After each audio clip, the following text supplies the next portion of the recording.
But I hated the fact that I was always in the center. I was always in the middle. And my brother Alan would always push me out in front because he realized the photographers wanted to get a picture of Donny. I hated that. Hated that. One of the Osmonds' biggest hits was Crazy Horses, where Donny took a back seat. Crazy horses. Crazy horses. Never stop. There's a song in my repertoire, Crazy Horses, one of my favorite songs I ever did with the brothers. And what I loved about that song is it was just hard rock and roll, completely opposite of the other stuff I was recording at the time. I remember in concert we always had smoke and all these lights and everything. Back in the early 70s, that was pretty innovative, you know. And I always loved the fact that I'm back there playing that horse sound, you know. But Jay's out there acting as crazy as he possibly can, just dance. He came up with that dance. And that's what really got everybody into a frenzy, was Jay's dance and that horse sound. And Meryl's back on the drums singing the lead. It was just probably one of the most fun times of the concert, is to do Crazy Horses, because everybody let their hair down.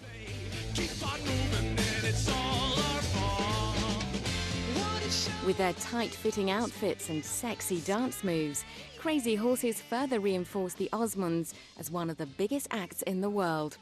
And with young Donny as the lead pin-up, it was easy to forget they were staunch Mormons. I've often been asked, was there ever any criticism being a Mormon and doing that kind of music on stage? Did I ever receive any criticism from the church? And the answer is no. You know, that's one of the misconceptions about our faith, is that everybody thinks we're ultra-conservative, you know, because, yes, kind of benevolent, you know, we don't live the, quote, rock and roll lifestyle. But we know how to have a good time. But I don't think there's anything wrong with whipping an audience into a frenzy. It's a party. But how much of a party was it off stage? Coming up, a unique and private insight into Osmond family life in Utah. And see how, having become one of the highest paid acts in the world, the Osmonds went on to lose millions. Through bad advisors, through bad decisions, we lost it.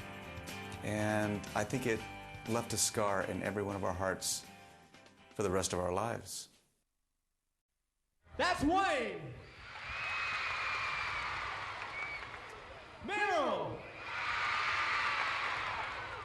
Jay. And that's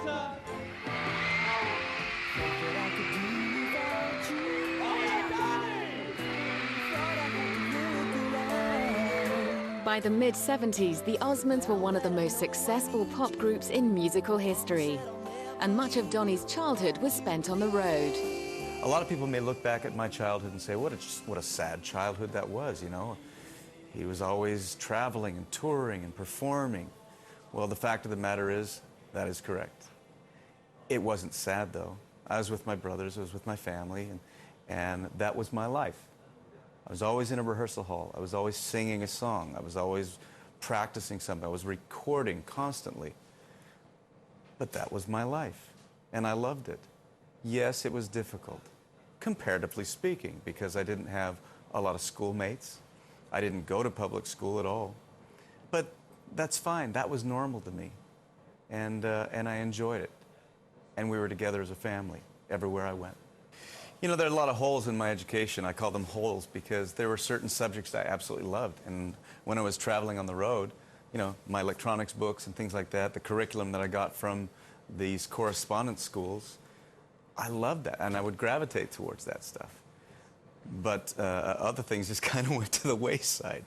And when we do television shows, we'd have teachers. But my mom came from a line of school teachers, so she really taught me a lot.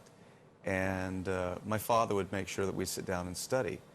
But if there was a song to learn, if there was a show to prepare for, that was a little more important, you know?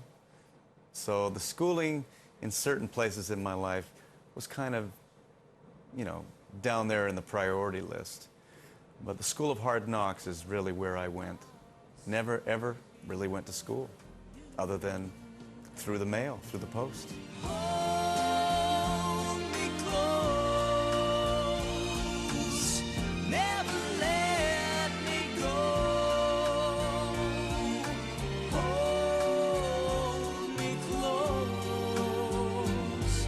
I look back at all the success that I had at such an early age, and a lot of people wonder, how did you handle all that success?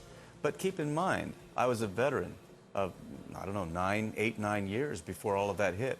I was out there working every single city you could possibly imagine with my brothers, doing all kinds of gigs. But I have to hand it to my mom and dad. The way they raised us, the way they treated us, we never lived a life of opulence. We never lived in mansions. We never drove fancy cars. They never allowed us to live that kind of lifestyle. When we went home, we had chores. We didn't have servants. We didn't have maids. You know, if the house needed to be clean, we cleaned it. And I thank them endlessly for that experience. In my mid-teens, I kind of got a little high and mighty. You know, it's like, wow, you know, I'm pretty hot stuff here. Well, I guess in many people's eyes I was. But, you know, not in my parents' eyes, not in my brother's eyes, certainly not in my sister's eyes. I was just one of the brothers. Blessed with a talented family, George and Olive Osmond made the decision to create a barbershop quartet with 4 of their 8 sons. At this stage, Donny was only 5. We got our musical training from my mom. She played saxophone. And we got our vocal training from my dad. Neither one were really professional musicians, but we would learn music from mom and our vocal harmonies from father. And they would always dress alike. I say they because I wasn't a part of the original band, the Osmond Brothers.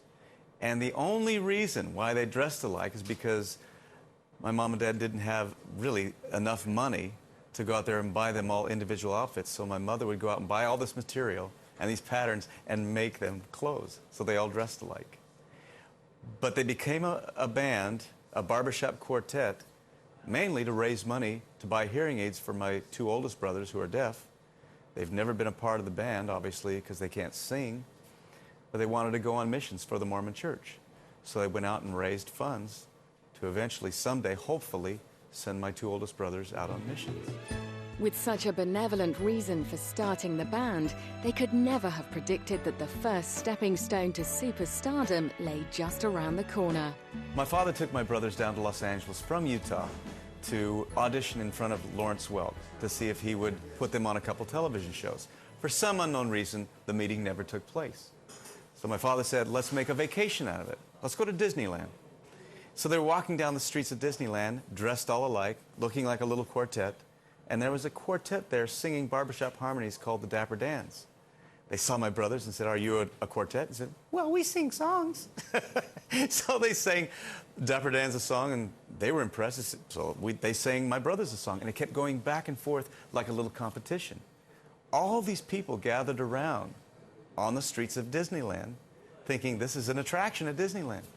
Eventually, they got a couple shows on Walt Disney, because Walt Disney saw them and said, I got to put them on TV. That's where Andy Williams' father saw my brothers, had them audition for Andy. They came on the Andy Williams show. That gave him all the national exposure, and as they say, the rest is history. Don't love me for fun. After my brothers were on the Andy Williams show for a few times, Andy turned to them and said, well, do you have any more at home? And they said, well, we have a little brother named Donny. And I said, well, bring him in. From the moment Donny joined his brothers in the group, the Osmonds became 70s superstars with sellout show after sellout show all over the world, culminating in the Royal Command performance for Her Majesty the Queen. Catapulted into the pop world stratosphere alongside the Jackson 5, the 2 families became firm friends on the concert circuit. The press back in the 70s always made it out the fact that there was a rival between the Jacksons and the Osmonds. And we always said that, no, we're friends, we like each other. But in actuality, there was, because Michael told me that he had One Bad Apple first. That was my first hit record with my brothers. And they had passed on the song. They decided to go with ABC, and I'm glad they did because we got One Bad Apple. And then I told him, well, I got one on you, Mike. Do you remember your song? Been the 2 of us, we look no more. That was my song. That was written for me. And I was out touring with the brothers. They had to finish the movie, so they said, let's get Mike to sing it. So really, there was a rival back and forth. We were always looking, okay, what's Mike doing? Said, all right, what's Donny doing? We've had some good laughs about that over the years.